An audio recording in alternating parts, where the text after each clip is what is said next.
soir, le 18-20, Julien Bugier. Et notre invité ce soir à 18h19, il est philosophe, écrivain, homme aussi de télévision et de radio. Bonsoir Raphaël Enthoven. Bonsoir Julien. Merci d'être avec nous en direct dans Europe Soir et d'avoir choisi Europe 1 pour vous expliquer aussi, c'est vrai, après ces propos polémiques sur Twitter, sur votre choix de voter Marine Le Pen, si vous n'en aviez pas le choix, en cas de duel avec Jean-Luc Mélenchon. D'abord, je voudrais votre réaction simplement, Raphaël Enthoven, à cette gifle reçue hier par le président de la République. Est-ce pour vous, comme on l'a beaucoup entendu, le symptôme d'une société et d'un débat politique aussi de plus en plus violent ? Non, les présidents de la République ont toujours fait l'objet d'agressions, certains d'eux ont même été assassinés. Je ne vois pas dans ce geste-là le symptôme d'une époque plus délétère qu'une autre, si vous voulez. Non, il y a toujours eu de la violence dans la société et on a toujours voulu opposer la violence individuelle à la violence dite légitime. Donc c'est un geste politique. Oui. Vieux comme la démocratie, dont je ne fais pas le symptôme d'une époque plus violente qu'une autre, même si notre époque est effectivement particulièrement violente. Mais enfin, d'inscrire, voilà, d'y voir un symptôme me paraît excessif. Bien, merci pour cette réaction, Raphaël Enthoven. Alors, ces propos qui ont donc jeté le trouble, vous avez écrit sur Twitter la phrase suivante: je peux encore changer d'avis, mais je crois que s'il fallait choisir entre les deux, et si le vote blanc n'était pas une option, j'irais à 19h59, voter pour Marine Le Pen en me disant, sans y croire, plutôt Trump que Chavez. Est-ce que vous le pensez sérieusement ? Est-ce que vous maintenez ces propos ? D'abord, la première chose que je dois dire, c'est que je regrette de les avoir dit. Non pas de les avoir pensés, parce que ça, vous pouvez pour vous-même vous faire un jeu de l'esprit, essayer de peser le pour, le contre entre deux hypothèses ou dans une alternative qui vous semble épouvantable. Vous pouvez vous amuser à le faire. Vous pouvez même présenter les arguments. Mais renseigner les gens sur ce que vous allez faire vous-même ou sur ce que vous pourriez faire vous-même, c'est pas du courage, c'est de la témérité. Et c'est idiot, parce que c'est une façon évidemment de sabrer tout ce qu'on pouvait introduire avant, d'éventuellement nuancer. Mon propos n'était pas de dire que j'allais voter Marine Le Pen. Mon propos était de dire que dans l'hypothèse tout à fait improbable où Marine Le Pen se retrouvait face à Jean-Luc Mélenchon, les deux représentaient des dangers équivalents. Oui. Et pour une raison très profonde, enfin pour des raisons de plusieurs ordres, d'abord des raisons idéologiques élémentaires, si vous voulez, c'est qu'ils sont d'accord sur plein de trucs, plein de sujets, mais également sur des raisons, je crois, plus profondes, qui relèvent de la manière, de la méthode, du discours, des accusations sans preuve, du complotisme, etc. Oui. Et je disais que dans ce cadre-là, entre la peste et la peste, il fallait viser le calcul d'intérêt. Mais le calcul d'intérêt de Marine Le Pen était de se faire plus républicaine que le roi, si j'ose dire. Et donc c'est pour ça. Mais l'enjeu de mon propos était de dire, et c'est en cela que j'ai eu tort, sa conclusion en effaçait la teneur. L'enjeu de mon propos était de dire que le Rassemblement national et la France insoumise obéissent aujourd'hui à des logiques similaires et qu'en réalité, nous avons là en gestation, à mon avis, une véritable opposition à un futur parti. Ce qui a choqué, c'est que vous n'avez pas dit ça. Vous avez dit, si je devais choisir, je choisirais Marine Le Pen. Or, dans la bouche d'un philosophe... vous-même, Julien, attendez, en disant... Je vais jusqu'au bout. Dans la bouche d'un philosophe et du républicain que vous êtes, figure morale, qui plus est, beaucoup vous reprocheront de faire sauter une nouvelle digue avec le Rassemblement national de Marine Le Pen. Ah oui, mais ça, écoutez, cet argument est ridicule. D'abord, le Rassemblement national n'a aucun besoin d'être dédiabolisé. Aujourd'hui, c'est le parti qui, au premier tour de la présidentielle, fait depuis quelques années le plus grand score. Donc, il y a 30% de Français qui sont capables de voter pour le Front National, pour le Rassemblement national au premier tour d'une présidentielle.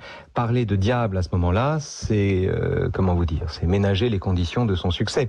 C'est-à-dire enfermer dans un glacis ou dans un cordon sanitaire une telle masse me paraît aussi fou que déraisonnable. Pour une raison simple, c'est que si le Rassemblement national était le diable, aujourd'hui, il ne ferait pas 30%. Et pourtant, non, le Rassemblement national est... Pardon, je vous réponds, vous m'avez posé une question, c'est important. Le Rassemblement national est aujourd'hui le mandataire maladroit, déplorable, de doléances qui vont bien au-delà de lui-même, qui le dépassent de très loin.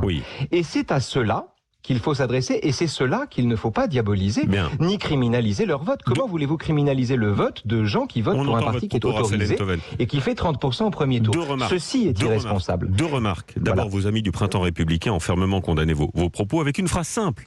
Ils disent, avec l'extrême droite, il faut s'en tenir à un principe simple, jamais. Et vous-même, Raphaël Enthoven, il y a un an, vous jugiez déplorable la récupération par Marine Le Pen de la commémoration de la rafle du Vel d'Hiv. Et vous disiez ceci, c'est une récupération par l'héritière de ses auteurs.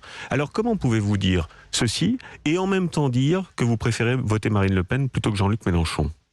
Parce que ma démarche n'est pas une démarche morale en la circonstance. Il ne s'agit pas, pour moi, ça n'est pas au nom du bien ou du mal que je me conduis. C'est dans la circonstance, vous l'avez dit vous-même, dans le cas où nous n'avons pas le choix, où le vote est obligatoire et où il faut mettre l'un des deux bulletins dans l'urne, oui. Je me suis mis dans cette situation-là, dans ce cas de figure-là. Et ce qui compte en politique n'est pas ce que sont les gens, c'est ce qu'ils disent. C'est ce qu'il propose, c'est ce qu'il raconte. Pour le dire très simplement, je pense que Jean-Luc Mélenchon est beaucoup plus républicain qu'il ne fait semblant de l'être aujourd'hui, et que Marine Le Pen l'est beaucoup moins qu'elle ne prétend l'être. Voilà, ça c'est mon sentiment. C'est ainsi, c'est ce que je crois. Maintenant, ce que je pense, c'est que dans une situation, mais encore une fois, c'est un cas d'école que j'ai étudié, et c'est là mon erreur d'ailleurs, c'est d'avoir présenté ça comme une hypothèse alors que c'était juste un cas d'école. Mon erreur, elle est dans la façon de présenter les choses. En revanche, une fois qu'on a dit ça, quand on étudie ce cas d'école et quand on regarde et quand on juge séparément de tout filtre moral, la décision peut basculer d'un côté ou de l'autre, sachant que dans les deux cas, elle est vécue comme déplorable par celui qui le fait. Le pire de tout serait de s'abstenir, à mon avis. Beaucoup de personnalités, d'intellectuels, depuis votre tweet, qui vous ont critiqué, laissent sous-entendre que vous pourriez adhérer à certaines idées et certaines thèses du Front National et du Rassemblement National aujourd'hui. C'est abject. Est-ce que vous le réfutez? C'est abject. J'ai même vu qu'on m'avait comparé, vous savez, à ces bourgeois dont parle Emmanuel Mounier, qui préfèrent Hitler au Front Populaire. C'est abject. C'est tout simplement abject. Ce parallèle est absurde. Vous allez fermer votre compte Twitter? Pardon? Vous allez fermer votre compte Twitter comme j'ai pu le lire ici et là? Non, pas du tout. Non, pas du tout. C'est juste que comme la situation a été délicate, si vous voulez, comme c'était une nuance qu'il était délicat de faire entendre dans la circonstance et que tout le monde s'est jeté dessus pour dire que j'étais passé du côté du côté obscur de la force, l'utilisation du compte en ce moment me paraît ajournée. Mais j'en reviens à ce parallèle, si vous voulez, à cette analogie qui est détestable. En la circonstance, ce qui s'est passé, ce qu'on raconte, ce qui s'est passé dans les années 30, c'est que un danger objectif menaçait la République et qu'il fallait s'élever contre ce danger et que les gens qui s'élevaient contre ce danger, c'était des gens, par exemple, comme Léon Blum. Léon Blum était celui qui faisait rempart, c'était celui qui, au moment du Front Populaire, était l'héritier d'une décision qui était de ne pas devenir fou, de ne pas basculer dans le tempérament révolutionnaire. Les gens qui se comparent à Léon Blum aujourd'hui font exactement l'inverse. Ils se couchent devant le danger objectif que représente l'islamisme et par ailleurs, ils sont les héritiers d'une tradition qui est le contraire de la tradition de Blum. C'est une usurpation totale. Quant à la comparaison avec Hitler, c'est comparer Marine Le Pen avec Hitler aujourd'hui, c'est se priver définitivement de s'adresser aux gens qui ont la mauvaise idée, à mon avis. J'avais une dernière question à vous poser au philosophe que vous êtes, Raphaël Enthoven. Est-ce que vous n'avez pas quand même été victime de votre tweetmania? Vous tweetez énormément, à prendre position sur tout, un peu tout le temps, loin de la nuance et de la réflexion qui est celle du philosophe. Ce que vous appelez nuance et réflexion, c'est le temps long. Je crois au contraire que la place de la réflexion se trouve exactement dans le temps bref. Non pas qu'il faille réfléchir brièvement, mais parce que ce qui se passe dans le temps bref, c'est l'écho de grandes passions contemporaines qu'on est toujours capable de retrouver. Donc cet argument du temps long, à mon avis, ne tient pas. Néanmoins, clairement, il y a des choses qu'on ne peut pas mettre sur ce réseau, qui n'y trouvent pas leur place. Et puis surtout, Twitter, c'est la particularité de Twitter. Twitter a le QI d'une poule, mais la mémoire d'un éléphant. Et donc évidemment, quand vous dites quelque chose avec la légèreté d'une poule, vous vous retrouvez ensuite emprisonné à jamais dans vos paroles. Votre explication en forme aussi de mea culpa ce soir, Raphaël Enthoven. Le mea culpa porte sur le fait d'avoir partagé ce qui ne devait pas l'être. Parce qu'une parole publique vous engage, tout simplement. En revanche, je ne renonce pas du tout à m'occuper de ce réseau, à travailler dessus, à y introduire de la dialectique autant que possible et à aménager les conditions du dialogue. Merci pour cette clarification et cette explication. Merci Raphaël Enthoven.